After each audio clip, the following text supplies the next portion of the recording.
Well, what led to the arrest of a man who allegedly killed his landlord?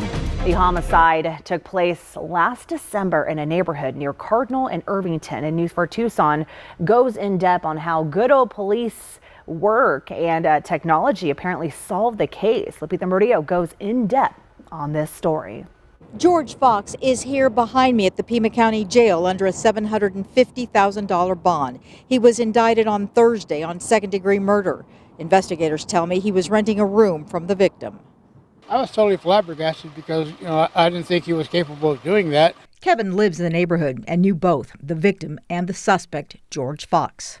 He was always willing to help you out and go above and beyond everything. When he lived here, he'd been here like on and off for about 15 years. Investigators tell me he was the last person to see Regina Walton alive, and he's the one who found her dead body.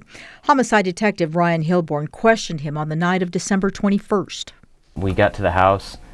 Deputies had already secured the scene.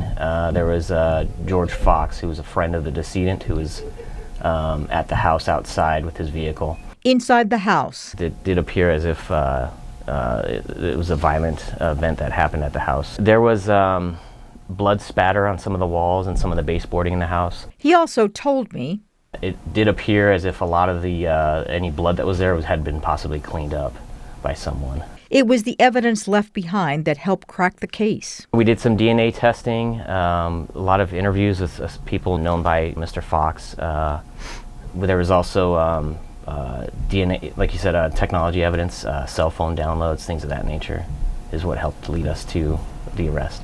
Kevin, along with others in the neighborhood, are still in disbelief. It's scary that somebody that that you don't think's capable of violence can kill somebody.